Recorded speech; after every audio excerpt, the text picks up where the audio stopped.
This story's called Cinderella. There once was a young girl named Cinderella. She lived with her father, stepmother, and stepsisters, Anastasia and Drizella. Sadly, Cinderella's stepmother and stepsisters were not very kind, and when her father died, they began to treat Cinderella like a servant. Many years passed, but despite the way she was treated, Cinderella grew into a beautiful, kind, and cheerful young lady. She made friends with the birds and the house mice, talking and singing with them to pass the time. One day, a palace footman arrived with an invitation. The king was throwing a ball that night in honor of his son, the prince. By royal command, every eligible maiden is to attend, the stepmother read aloud. Why, that means I can go too, Cinderella exclaimed. The stepmother half-heartedly agreed, but only if Cinderella finished her chores in time. At first, Cinderella was sure she could get everything done, but her stepmother and stepsisters gave Cinderella many extra tasks. They kept her so busy that she didn't have time to prepare her outfit for the ball, and Cinderella was very disappointed. What Cinderella didn't know was that her animal friends, Jack, Gus, and the others, had spent the entire day turning a simple dress into a very pretty ball gown for their friend. For the final touches, they added a sash and a necklace that Cinderella's stepsisters had tossed aside. Surprise, surprise, surprise, they sang as they presented the gown to Cinderella. Oh, thank you so much, she cried. Then she put on the gown and ran downstairs. The moment the stepsisters saw Cinderella's outfit, they grew absolutely furious. Why, you little thief, shouted Anastasia. Those are my beads, and that is my sash, shrieked Drizella. The cruel girls began yanking and tugging on Cinderella's dress until the lovely gown was in tatters. With nothing to wear to the ball, poor Cinderella had to stay behind. Heartbroken, Cinderella ran to the garden and began to cry. As she wept, the air around her began to sparkle and glow, and right before her eyes, a kindly woman appeared. Dry those eyes, said the woman. You can't go to the ball looking like that. And then she held up a magic wand. Cinderella's eyes grew large. Then you must be your fairy godmother, the woman finished. Bippity-boppity-boo, she said, and with a wave of her wand, a pumpkin turned into an elegant carriage. Cinderella's animal friends became stately horses, a coachman, and a footman. Finally, her dress was transformed into a beautiful ball gown, and her shoes became dainty glass slippers. Oh, it's beautiful, Cinderella exclaimed. The fairy godmother urged Cinderella to hurry off to the ball.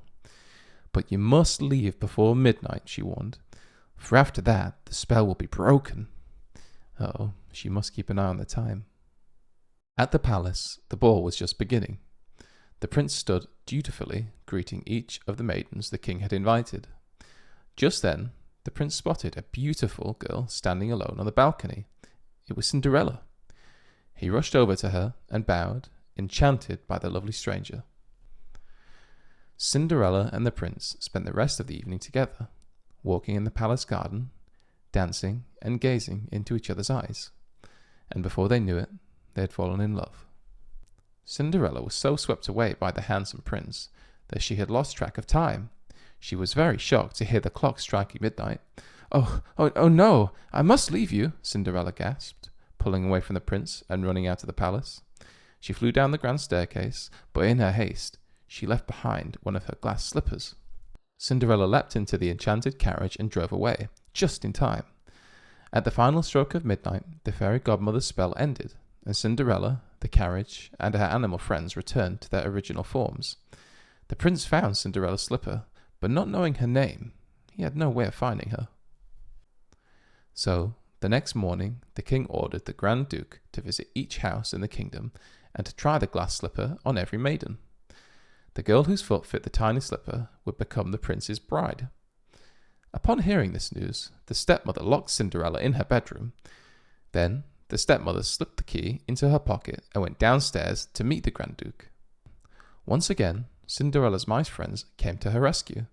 They were able to steal the key from the stepmother, push and pull the key up the stairs to Cinderella's room, and finally slip it under the door. Meanwhile, downstairs, Anastasia and Drizella were attempting to squeeze their very large feet into the very tiny shoe. But it was no use. The dainty slipper didn't fit either of them. Just then, Cinderella appeared. "Wait!" she called as she ran down the staircase. The royal footman carried the slipper towards Cinderella, but before he reached her, the stepmother tripped him. The glass slipper went flying and broke into 1,000,000 pieces. "Oh no!" the Grand Duke wailed. "This is terrible!" "But you see," Cinderella said softly, "I have the other one." With that, she pulled the matching slipper from her apron and slid it onto her dainty foot. It fit perfectly. The Grand Duke was delighted. At last, he had found the prince's mystery maiden and true love. It looks like they got married, and they look very happy. But nobody could be happier than Cinderella, whose dreams had all come true.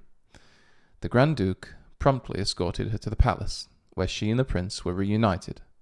They were soon married in a magnificent palace ceremony, and Cinderella and her prince lived happily ever after.